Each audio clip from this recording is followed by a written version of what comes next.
chevalier, doté des plus rares et des plus hautes vertus, pouvait la mériter. Cette histoire, j'ai pensé la faire revivre ici, dans ma bonne ville. Et c'est à vous que j'ai confié cette tâche. Messire Arnaud, nous vous écoutons. Allez, regagnez vos places. Finissez de dresser le décor. Vérifiez que tout est en ordre et prêt à fonctionner. Et vous tous, assis sur les échafauds, ne vous risquez pas à descendre. Attendez la fin de la représentation pour aller à la taverne. Sinon, vous risquez d'être bousculés et piétinés. Écoutez, vos seigneurs, et que Dieu vous protège. Vous plaît-il d'entendre sur un sujet héroïque une chanson pleine de mystères et d'agréments? Alors, voici pour vous la très pieuse et très belle histoire de Guillaume de Balazun et de sa quête de l'épée magique.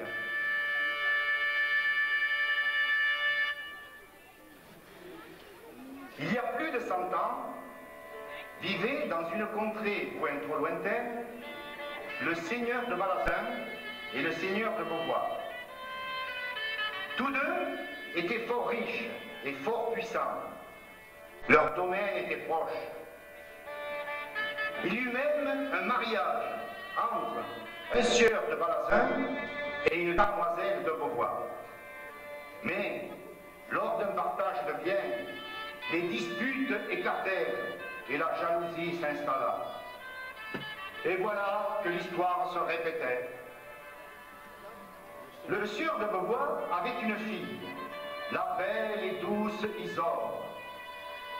Le sieur de Balazun avait un fils, le fier et noble Guillaume. Lors d'une procession de la Fête-Dieu, Guillaume avait entrevu Isore. Il en était tombé éperdument amoureux. Quant à Isore, elle croisa son regard et en fut comme foudroyée. Connaissant la haine qui avait opposé leurs deux familles, les jeunes gens luttèrent contre leur passion. En vain, celle-ci ne faisait que grandir. Alors, chacun d'eux avoua son amour à son père, espérant arracher un consentement. Il n'y eut pas de colère excessive, mais il n'y eut pas d'accord non plus. Le temps passait. L'union de Guillaume et Isore était toujours repoussée. Guillaume parla d'enlever Isore. Isore menaça de rentrer au couvent et même de se jeter du haut de la tour. Devant une si farouche détermination, le sire de Balazun céda. Il consentait au mariage. Quant au sire de Beauvois, il mit une ultime condition. Il donnerait Isore en mariage à Guillaume si celui-ci lui ramenait une certaine épée. Cette épée était celle de son trisaïeul, Baudouin de Beauvois, qui avait suivi Raymond de Saint-Gilles dans sa croisade pour libérer le tombeau du Christ. Arrivé à Constantinople, mortellement blessé lors d'un combat contre les Turcs, Baudouin de Beauvois confia son épée à celui qui avait tenté de le soigner, le chargeant de la remettre à celui de ses descendants qui s'en montrerait digne. Voyez, devant la grande porte du château de Sire de Beauvois, les adieux de Guillaume et d'Isore. N'oubliez pas, Guillaume, une épée dont le manche taillé dans une dent d'olifant est orné de perles et de pierres fines, une épée dont la lame est si tranchante qu'elle coupe un buffet dans son vol. Si vous ne me ramenez pas cette épée, Isore ne sera jamais à vous. Que mon père est cruel. Il vous envoie vers une mort certaine. Déjà, mon aïeul est le frère de mon père. ont tenté l'aventure.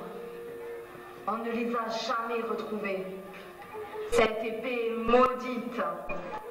Seigneur, revenez-nous bien vite. Si vous deviez périr au loin, notre maîtresse n'y survivrait pas.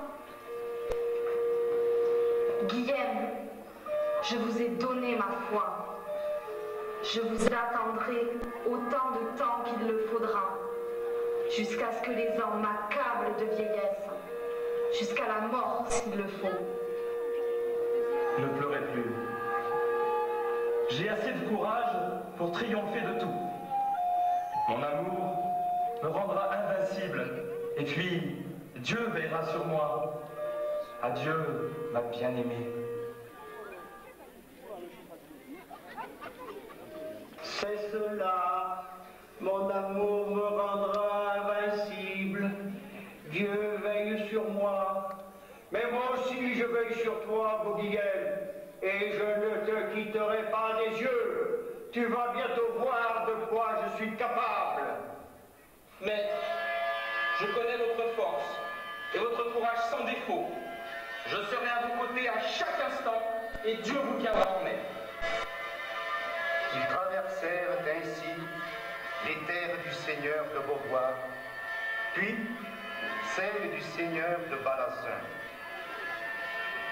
Les paysans qui y travaillaient avaient entendu parler de l'amour impossible de leur jeune maître et de la quête périlleuse imposée à Guillaume. Voyant passer Guillaume et son valet, il posait la bêche ou le râteau, s'approchait d'eux, les saluant avec sympathie et aussi compassion. Pendant des jours et des jours, à travers plaines et montagnes, leur voyage s'est poursuivi.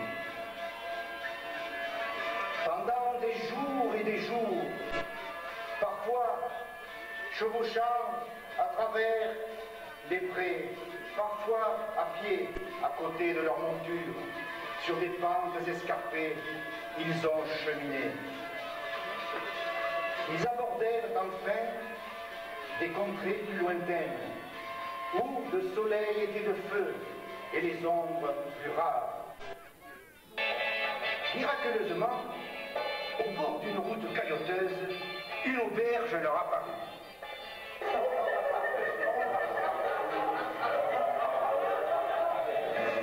Maître, la chaleur est accablante. Ne pourrions-nous pas passer quelques instants dans la fraîcheur de cette taverne?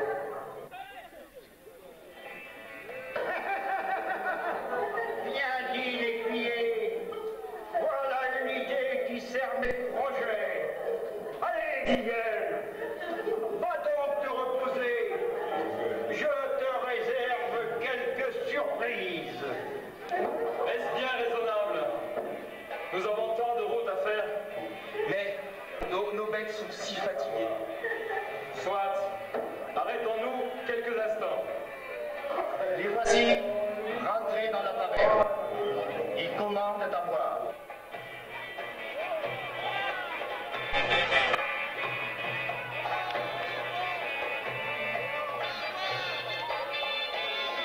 Les voici rentrés dans la taverne.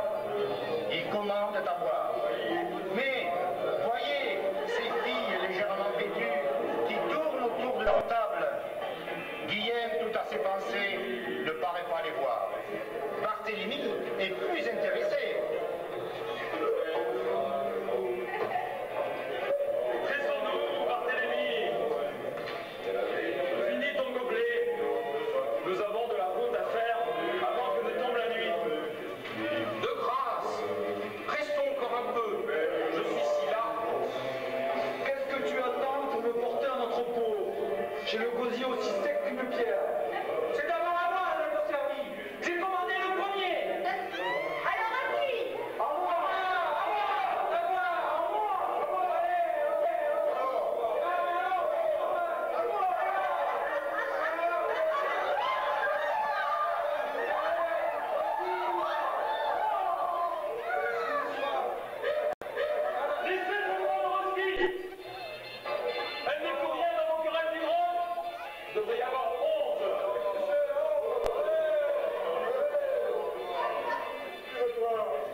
Que faisons-nous, maître?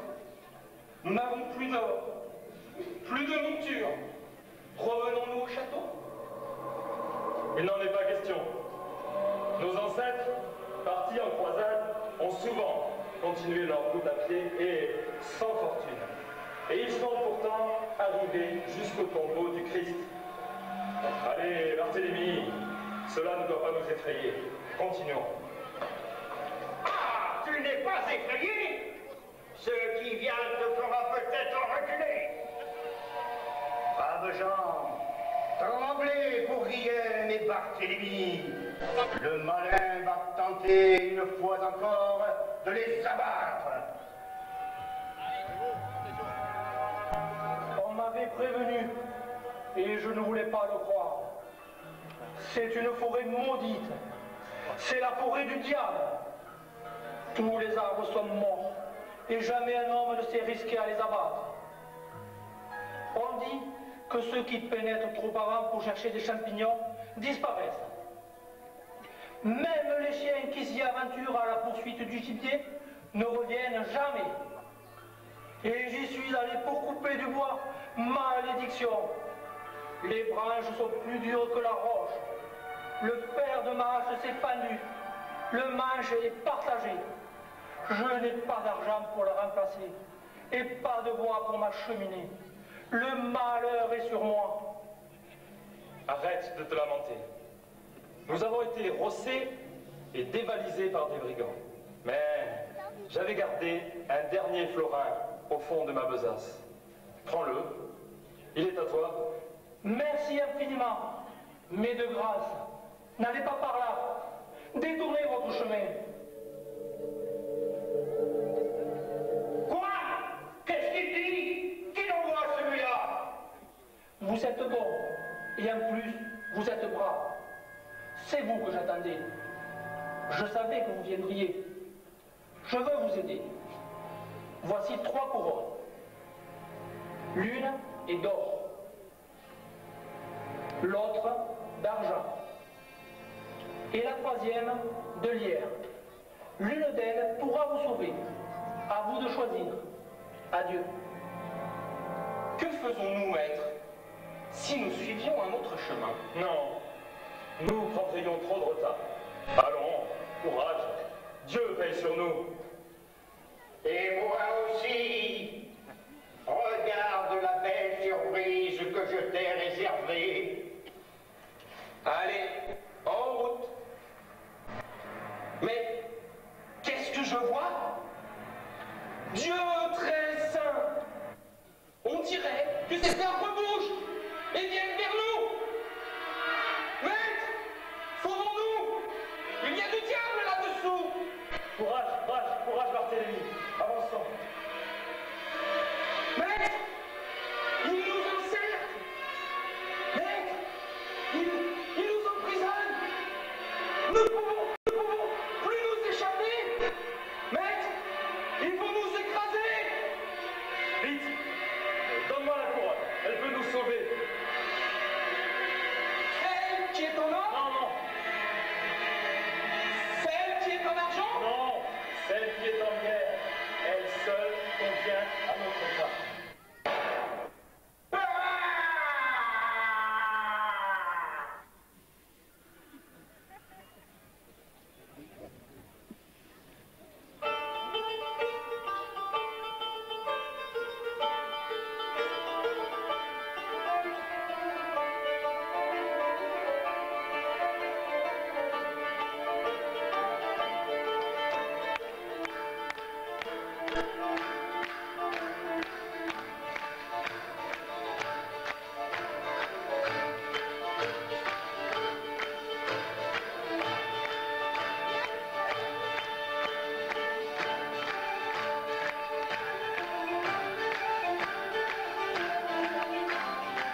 la forêt.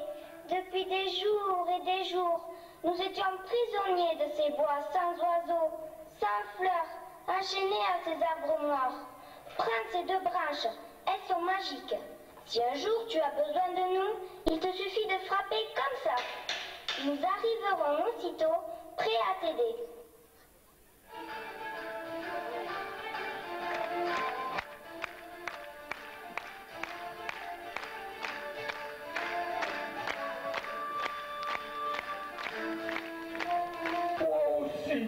Je veux vous dire merci. La source qui coulait dans cette forêt était tarie. Depuis le début du maléfice, je devais aller chercher de l'eau au-delà de la colline. Mais je suis un très vieil homme, que ses forces abandonnent, et le trajet me semblait chaque jour plus long. Grâce à vous, la source coule de nouveau. Je l'entends. Prenez cette gourde. L'eau qu'elle contient ferme les blessures et redonne la force. Que Dieu vous garde. Et le diable te garde aussi. Mon petit Guillaume, je n'en ai pas fini avec toi. Poursuis ta route, poursuis ta route. Une fois encore, Guillaume a triomphé. Mais pourra-t-il toujours écarter les pièges du malin? Pourra-t-il toujours échapper à ses mains de feu, à ses dents sanglantes? Que de chemin parcouru depuis mon paisible château natal. Et ma douce Isore, tant de lieux nous séparent, mais mon cœur est resté près d'elle, et c'est pour elle que je dois continuer. N'entends-tu pas comme des gémissements? Mais oui, ce doit être le vent à travers les collines. Non, non, non, non. J'entends même comme des sanglots. Seigneur, la fatigue égare vos sens. Pressons-nous. Les pleurs viennent de ces murailles. Maître, pourquoi ne pas continuer notre route? Nous avons tant à parcourir. Et ces fumées rouges qui sortent de la tour? Hé, brave femme, savez-vous à qui est ce château? Qui l'habite? Pourquoi ces cris? C'est le château de Sire au Copain de Sacremont. Mais le vrai maître du château, c'est... Tais-toi, ne prononce jamais ce nom. On dit qu'il est prisonnier avec sa cour et ses gens, et celui qui les retient... Allez, allez, vous en avez assez dit. Partons vite, avant que le malheur ne tombe sur nous. Maître, vous en savez assez? Continuons notre route. Non, il y a des gens qui souffrent derrière ces murs. On ne peut pas les abandonner. Je dois les délivrer. Guillaume, je commence à être là. Tu es bien trop curieux. Ce château est mon domaine. Tu déranges mes plans. Aussi je n'aurai aucune pitié pour toi. Le cœur de Guillaume est trop grand. Le voici qui se dirige vers ces murs où règne le diable. Le voici devant le château des misères. Voilà! Je suis le sire Guillaume de Balazin. Je viens rendre visite à votre maître. Annoncez-lui ma venue. Cette porte! Ils ne veulent rien savoir, Seigneur. Reprenons notre route. Ce serait lâche d'abandonner. Nous allons nous battre, puisqu'il le faut. Maître, nous ne pouvons rien faire. Ces deux gardes sont comme des montagnes, et la porte du donjon a bien 6 pouces d'épaisseur. Allons, maître, reprenons notre route. Une dernière fois, ouvrez cette porte. Êtes-vous sourds? Oui? Ils ne veulent rien savoir. Donne-moi les bâtons des génies de la forêt. Essayons leur pouvoir.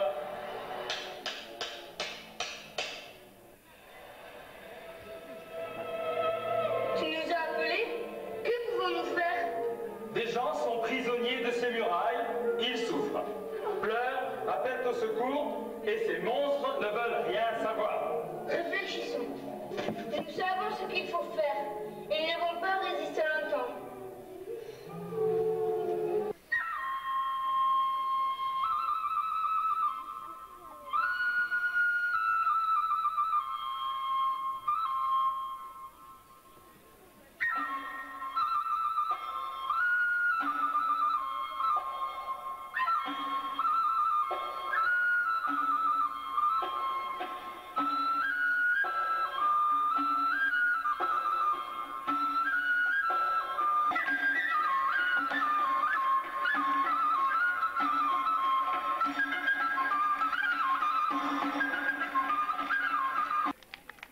C'est un miracle! Vite! Délivrons ces pauvres gens! Soyez bénis! Voilà des mois et des mois que nous sommes prisonniers. Et le diable en personne, voulait que je lui vende mon âme en échange de la liberté. Ma gratitude est sans fin et ma joie immense.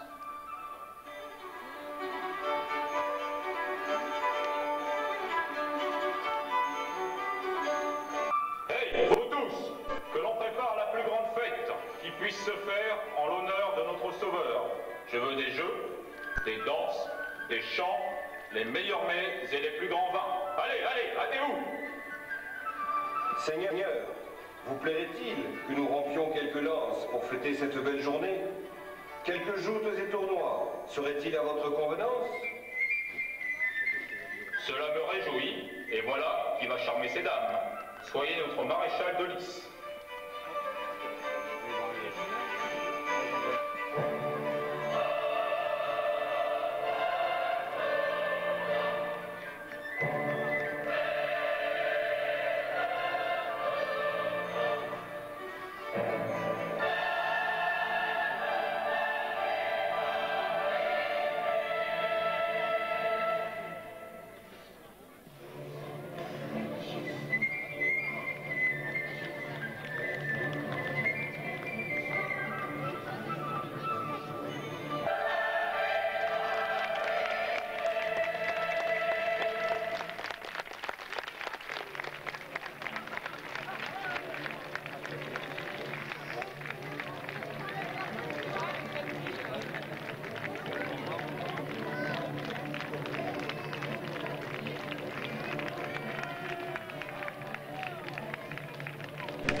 Demain, si vous le désirez, nous irons chasser le sanglier. Nous vous devons tant. J'ai une mission à accomplir. Pour mériter la main de ma douce Isore, je dois rapporter à son père une épée, laissée par ses ancêtres dans une terre lointaine, près de Constantinople. Allez, viens Barthélemy, nous repartons. Qu'on lui apporte un surcot neuf, une cape et des poulaines, qu'on remplisse son sac de victuailles et qu'on lui donne une bourse pleine d'écus. Non, je ne veux rien. Un simple morceau de pain suffira. Adieu. La bonne chair, les belles étoffes, les pièces d'or, mon enfer est rempli d'hommes qui ont vendu leur âme pour les posséder. Et toi, Guillaume, toi, rien de tout cela ne t'intéresse. Mais je finirai bien par triompher. J'ai toujours triomphé. Isore montait au sommet de la tour et regardait la direction du sud, d'où surgirait celui qu'elle attendait. Elle voyait rouler des lourds convois, passer des cavaliers dans un nuage de poussière. Tout cela lui était indifférent.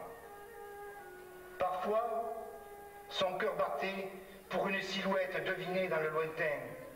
Mais non, ce n'était pas Guillaume. Lorsque ce serait lui, elle le reconnaîtrait du fond de l'horizon, comme un éclat, une belle lumière qui irait droit jusqu'à elle. Les jours passaient, les semaines s'écoulaient. Nos voyageurs avaient franchi des lieues et des lieues. Les grandes forêts, les vertes prairies ont disparu et le sable remplace sous leurs pieds l'herbe et la mousse. Voici Guillaume et Barthélemy arrivés dans le port. Et voici venir la nef qui va les emporter de l'autre côté de la mer. Allez, Guillaume, peut-être est-ce là ton dernier voyage.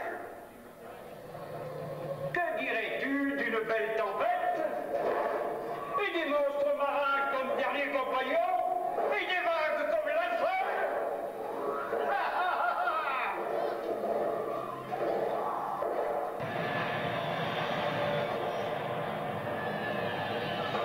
La terre est en vue. Merci, Seigneur, de nous avoir secourus. La vieille Eudocie, qui lit l'avenir dans le vol des oiseaux, a vu que celui qui nous attendions depuis longtemps arrivait. Et un messager m'a averti qu'un bateau entrait au port avec un jeune seigneur étranger à son bord. Peut-être est-ce lui. Allez jusqu'au port et ramenez-moi cet homme.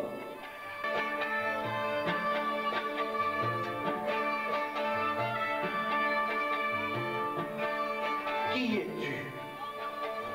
Je suis Guillaume de Balazar et je viens du royaume de France. Je dois retrouver une épée, confiée avant sa mort par Baudouin de Beauvoir à un riche marchand vénitien qui faisait le commerce de l'ivoire et des soieries et qui s'était établi dans cette ville. Je suis Maximin et ce riche marchand était mon trisaïeul. Nous gardons cette épée depuis 3 générations, attendant de la rendre à celui qui s'en montrerait digne. Je me réjouis de ta venue, car tu seras peut-être celui qui nous délivrera du mal affreux qui nous accable. Un dragon invincible et sanguinaire réclame chaque année pour calmer sa faim une belle jeune fille. Et cette année, c'est ma fille qui l'a choisie. Ma douce Lydie est prisonnière du monstre. Il la dévorera au premier jour de l'été. Le temps presse, Guillemette. Délivre-nous de ce fléau. Je suis si jeune. Mon père m'attend. Je ferai porter au dragon les plus tendres gazelles pour apaiser sa faim. Les pâtisseries les plus fines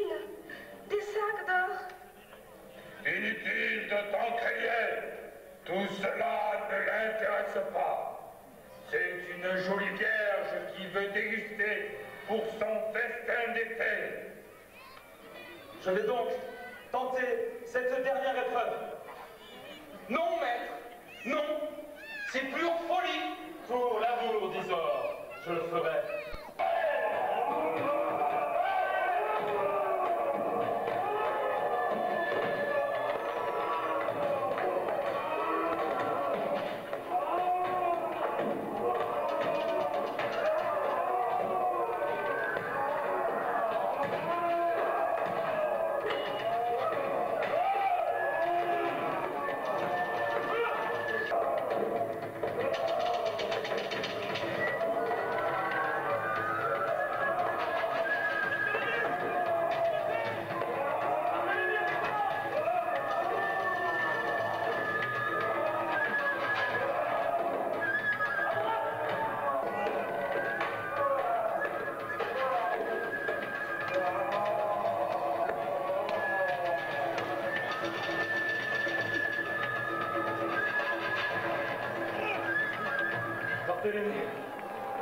Voici une première victoire.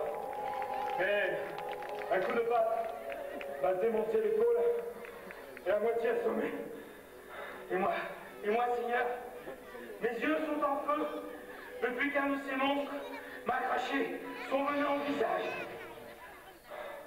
Et le plus terrible est à faire, vaincre le dragon. Mais, donne-moi la course de l'ermite. Une gorgée pour moi, une gorgée pour toi, nous en aurons besoin. Et que Dieu nous vienne en aide.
côté, Guillaume, que l'on remplisse sa coupe, qu'on lui donne à manger. Et toi, cours chercher l'épée. Tu as une belle âme, et ton courage est immense. Il est juste que cette épée te revienne, car tu la mérites. L'épée de Baudouin de Beauvoir. Tant de jours de lutte, de souffrance. La voilà. Elle est là. Mes yeux sont éblouis. Mon cœur éclate de joie. Maintenant, Maximin, je dois vous quitter. Oh non, restez. Ma fortune est grande. Je vous couvrirai de richesses. Je vous donnerai ma fille comme épouse. Restez, je vous en prie. Non, sire. Une richesse incomparable m'attend dans mon pays. Le cœur de ma douce Isore, que cette épée va me permettre d'épouser. Adieu. Ah, je m'étouffe! Aurais-je perdu cette bataille? Non! Je ne peux renoncer. Je vais m'occuper du sire de Beauvoir, faire qu'il oublie sa promesse de mariage, qu'il se renie et ne se donne pas sa fille à Guillaume. Et alors, dans sa fureur, Guillaume commettra le pire et je récupérerai son âme.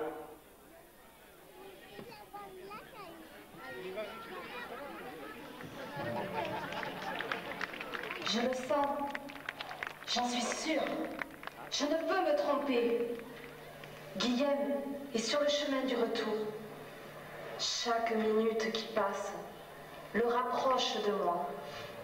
Je ne peux rester ici à l'attendre. Je cours à sa rencontre.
Le spectacle qui vient de vous être présenté, labellisé par le Conseil général de l'Ariège, n'aurait pu exister sans la participation financière de cette institution départementale et du Conseil régional Midi-Pyrénées, le Crédit Agricole Sud-Méditerranée, la Chambre de commerce et d'industrie de l'Ariège, les établissements Lacroix et la mairie de Mazères sont les autres partenaires financiers de ces festivités. Malgré les euros, ce spectacle n'aurait pu être réalisé sans le travail de dizaines de bénévoles anonymes qui depuis plusieurs mois œuvrent dans l'ombre pour que ces quelques heures passées en notre compagnie illuminent votre regard et demeurent dans votre mémoire. Qu'ils soient donc ici remerciés, tous ceux qui ont donné de leur temps avec pour but unique de vous combler et qui pour bon nombre d'entre eux viennent d'évoluer devant vous. Ces remerciements valent aussi pour les employés municipaux. Bravo également aux professionnels pour la qualité de leurs prestations. Mais ces remerciements seraient incomplets sans saluer le public. puisque sans vous, aucun spectacle n'est digne de ce nom et aucun de nous n'aurait de rôle. Vous avez gagné, spectateurs, acteurs, bénévoles, professionnels et généreux donateurs, nos hommages cordiaux.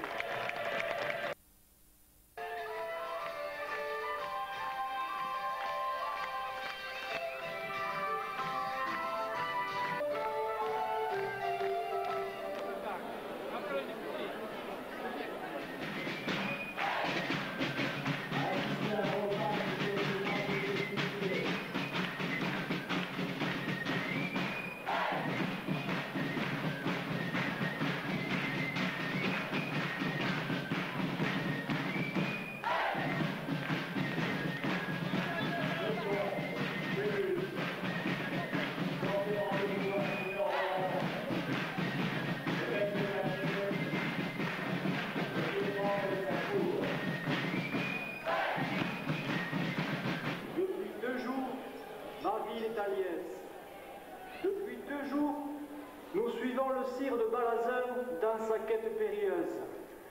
Depuis 2 jours, mes comédiens et le bon peuple de Mazères qui les a aidés nous font vivre des aventures extraordinaires. C'est pour les remercier que je les ai conviés à ce festin. Que la fête commence!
Buvons, mes amis, buvons, et mangez.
travail, toi. Super. Allez, je vois, à la bombe.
Les troubadours de notre conte savent jouer la comédie, danser, chanter. Mais ils ont aussi d'autres talents. En voici un. Si habile qu'il peut faire disparaître votre escarcelle et escamoter vos bijoux sans que vous y preniez garde. Méfiez-vous, braves gens, car voici le léger demain. Il va sûrement venir à votre table et accompagner d'un musicien pour mieux vous endormir.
invisible.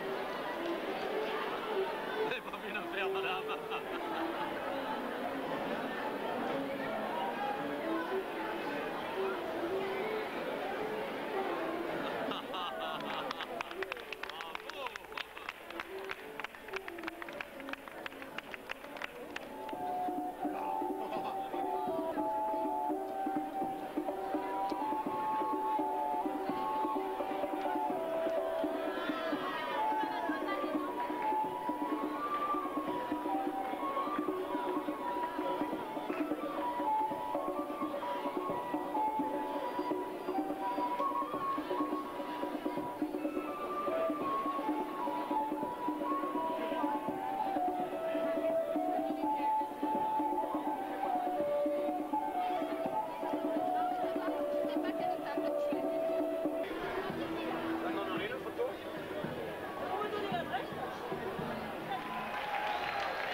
Il vous fait allégeance, monseigneur, et qu'à la cour de Phébus, ce piton royal soit pour vous comme un symbole de l'obligeance de ces pays envers la terre d'où vient le soleil. Celui-ci, monseigneur, fait 140 livres et mesure 12 coudées. Il s'en vient de ce pays d'Orient et vous fait allégeance. Mais le passez parmi les tables, car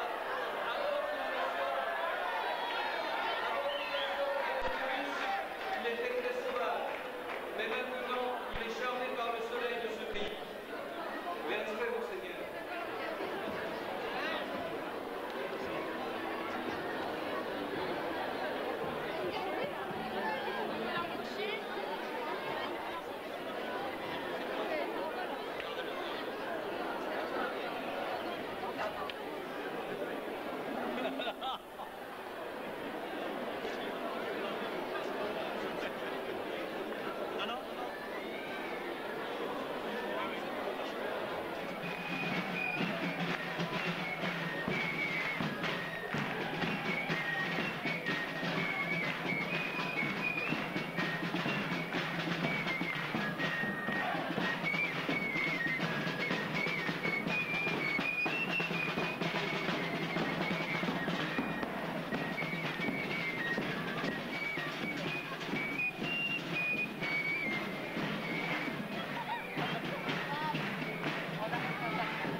tout autour de 3 ans. Un petit vautour Qui chasse. C'est le but principal de la fauconnerie, c'est de faire de la chasse au vol. À la place d'un fusil, on a un oiseau.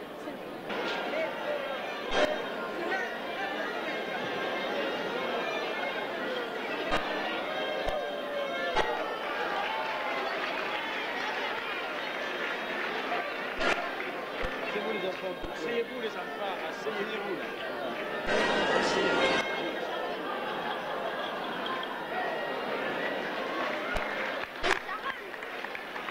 Félicitations. Merci. Ah non, ça se caresse pas l'animal cheval. Ça s'appelle coup de dème. Les enfants, vous allez venir vous asseoir au milieu là. Allez.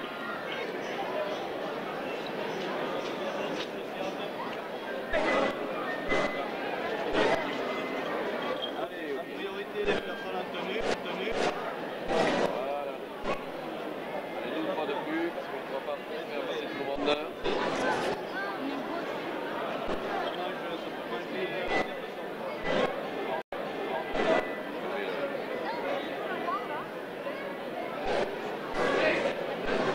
Qu'est-ce qu'il est bon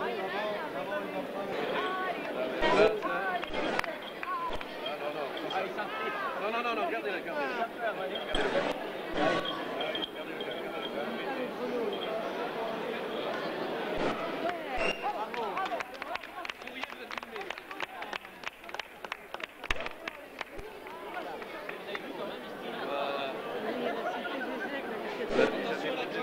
Ah non, ça vous dit de porter.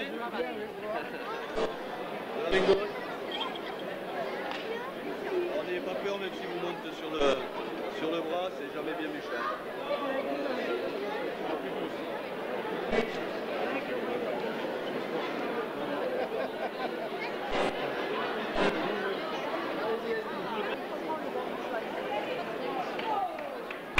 Bravo!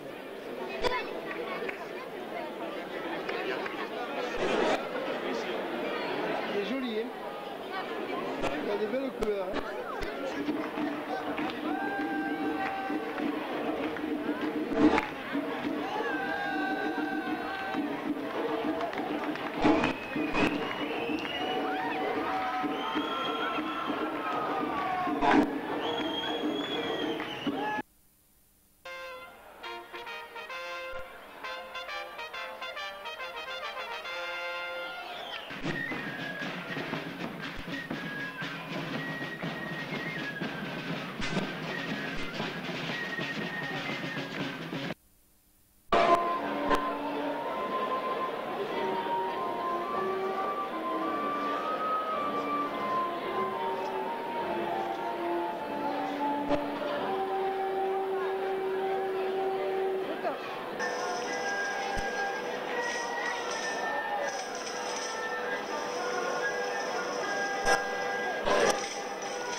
Débus, à toi.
Merci à tous les bénévoles. Saluons particulièrement ce soir les pages, les servantes et les serveurs qui pendant toute cette soirée ont fait le maximum pour que vos familles